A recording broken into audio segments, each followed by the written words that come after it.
واردات چې دی هغه 50 میلیارډ ډالر شاوخوا ته دی.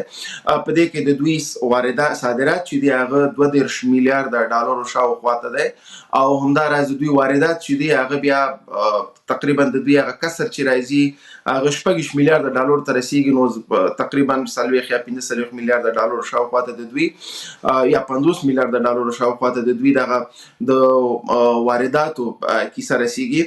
په دې کې چې د دوی هغه عمده توکي دي اول هغه 10 یا 15 توکي چې دي د دنه د دوی د 20 میلیارډ ډالر شاوخوا ته د دې صادرات کیږي چې په دې کې د دوی وریجې زراعتي توکي دي د دنه پرته ټول دغه ټیکسټایل یعنی کالي دي جوړ شوي کالي دي رخت او د ریشان هم د سرمنې نه جوړ شوي توکي دي د دنه پرته چې د دوی دغه 10 یا 12 میلیارډ ډالر واردات دي دا ډیر واړه واردات دي چې د لپاره نړیوال مارکیټ کې ځای نشته. دا ځکه ځای نشته دی چې دوی غواړي د تجارت ته رشد ورکړي. هغه توکي چې دوی واردوي په نړیوال بازار کې دغه ځای هند، ملیشیا او انډونیشیا او بنگلاديش دغه هیوادونو نیولې ده. نو په هغه مارکیټونو کې ډیر ځای نشته چې دوی په هغه کې ځان ته ځای پیدا کړي او صادرات ورکړي. نو د دې لپاره دوه لارې پاتې کیږي. یو لار دا ده چې د افغانستان سره دوی چې کم تجارت کوي او بل لار دا ده چې مرکزی اسیا بازارونو ته چې دوی کم هڅه روانه کړې ده چې دې ته لاسرسي پیدا کړي. په دې کې افغانستان ته اکثره پاکستان له لوري په شروع کې دا ادعا کېده چې زمونږ 1 میلیارډ ډالر صادرات دي 1 میلیارډ ډالر یا 1.5 میلیارډ ډالر صادرات دي کداې په دې 32 میلیارډ کې نو څه او کنه نو څه.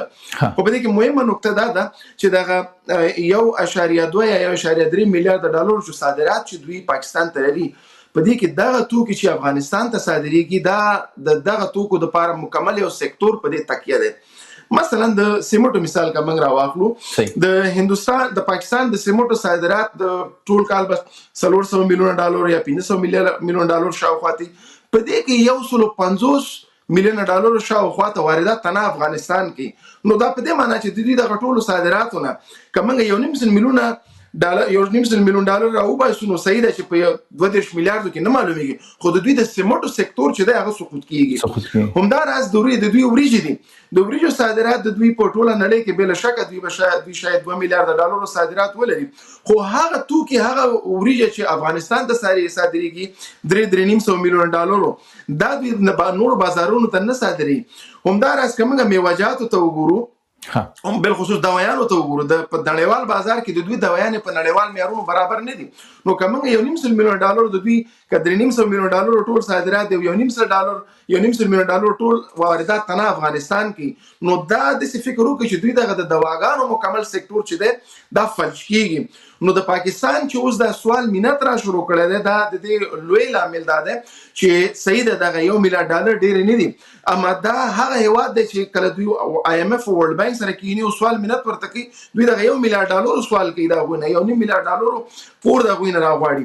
نو دا د چې دوی دغه مکمل سکتور په دې کې تاوان کې زمونږ په کې څومره تاوان دی زمونږ په دې کې غټ تاوان دی چې زمونږ صادرات چې څومره دي مثلا 1.4 یا 5 میلیارډ ډالر شاوخوا ته چې زمونږ ټول صادرات دي په هغه کې زمونږ 80% صادرات هند او پاکستان ته دي. په دې کې زمونږ پاکستان ته چې کوم په ټول صادراتو کې د پاکستان ونډه 40 الی 50 سلنه پورې ده. دا په دې معنی چې موږ د پاکستان خپل د صادرات وباسو دا په دې معنی چې زمونږ 50% صادرات چې موږ ور باندې تکي هغه د منځزي هغه خپل مارکیټ بایلي.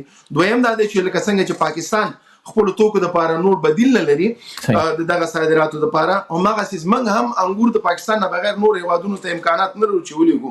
اوس کبیر ته پاکستان ته راشم د پاکستان لوی تاوان په دې کې دا چې کله موږ دغه یو سکتور خبره کو دغه یو سکتور سره د دیاړیمار او مزدورکار او ډرایورانو ترانسپورټرانو نه راواخله دا چې کله د مادن نه د تیګ راوځي بیا د تیګ ترانسپورټ کیږي شرکت ته او که فابریکې ته او د فابریکې نه دا پروسس کیږي افغانستان ته راځي په دغه ټول لاره چې د زرګونو او لکونو انسانانو ژوند دی پورې تړل شوی دی او دا هغه سیمې دي او هغه سکتورونه دي چې په دغه ځایونو کې نور څه نشته دی. مثلا که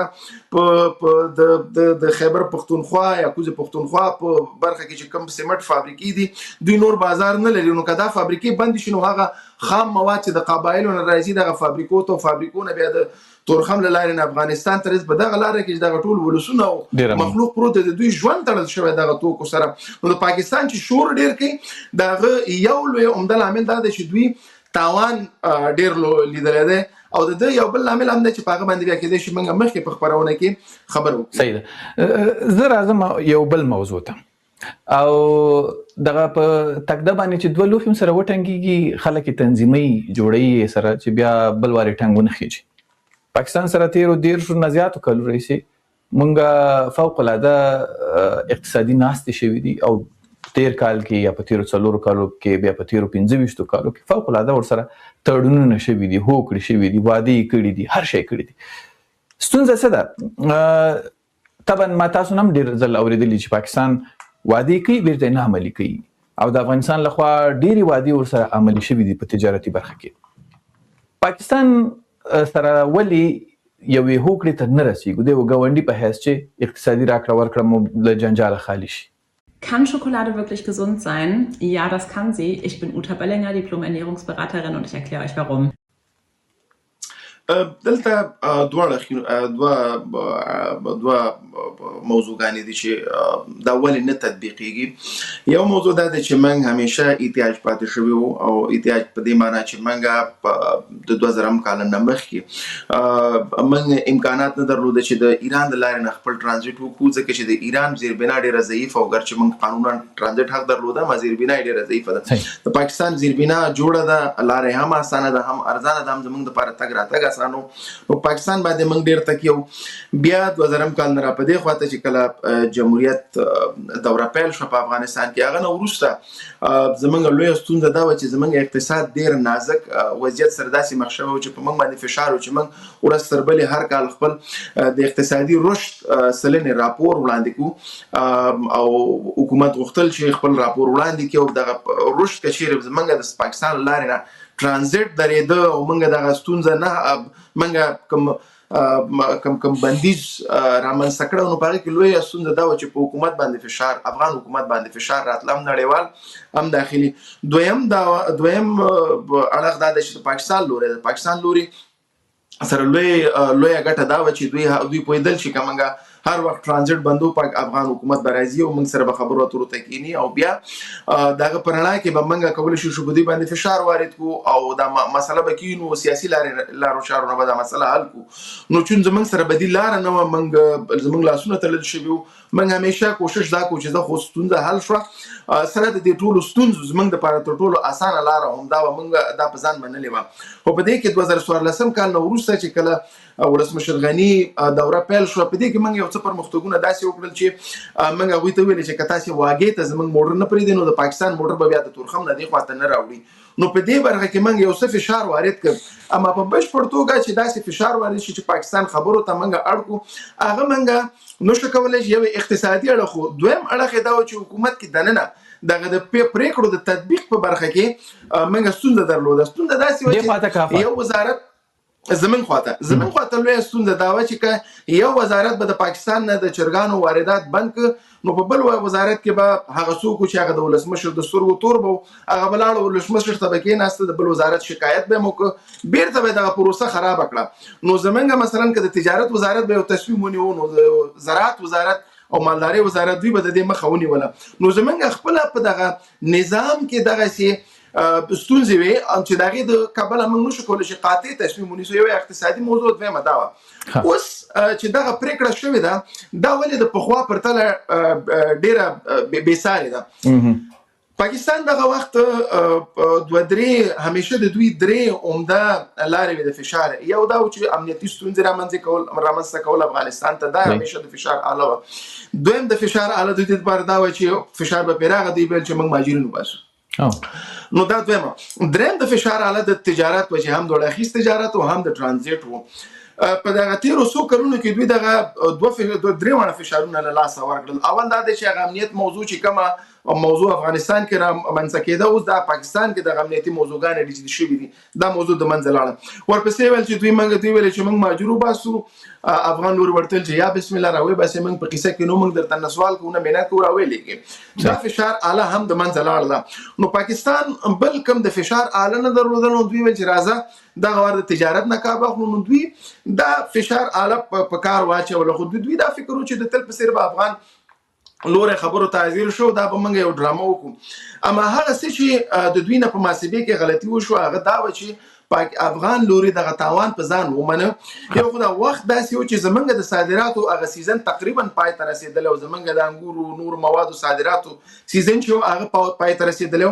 دا وخت چې د پاکستان د صادراتو سیزونو چې افغانستان ته صادرات او دا هغه سکتورونه دي چې تاسو ته مو ویل، نو د پاکستان چې اوس راوځي دا په دغه روبه کې سونځ ذکر راکېږي چې دلته دا الته په دوی باندې مسلسل فشار واردېږي او اقتصادي وضعیت اسیم خراب دی، کاري فرصتونه د منځ تللي دي، د عاید منبع کمی شوي د ګراني ورځ تر بلې لوړېږي. بل ساده زراعت سکتور دهقان چې هر ورځ خپل دا ویډیو واچي چې زما کچالو تاوان شو، کینو مالټې تاوان شو، زما سیمټ نه صادریږي او وريجې نه صادریږي، دا هغه دور دی، دا هغه وخت د شدید د صادرات وخت دی. نو یو خو په دغه برخه کې دوی تاوان کوي، دویم دا دی چې دوی په دې پوهیږي چې کوم لوري سره موږ خبره کوو په دوی باندې موږ په هیڅ بل لارې باندې موږ فشار نشو اچولی. نو دا یو ډېر بېساره وخت دی چې په اول وار دوی په دې ډار شوي دي چې افغانستان په خپل تاوان نه دی، اما زما تاوان پکې ډېر دی، په ما باندې فشار واردېږي. نو زه مجبور یم چې خبرو ته کښېنم. خو دلته چون د اکتوبر په 11 یا 12 چې دوی کومه پرېکړه کړې ده د هغې د وجې نه دوی یو څه غیرت رانیولې دي، دوی مخکې نه راځي.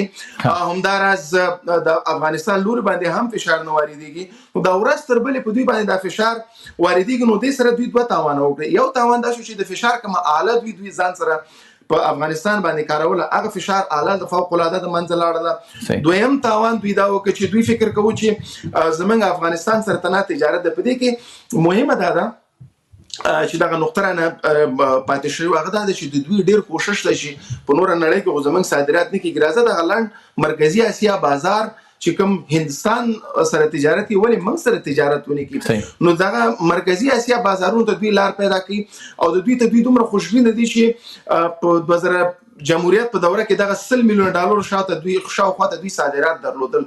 دغه صادرات اوس مهال 300 میلیون ډالر ته رسیدلې دي او که دوی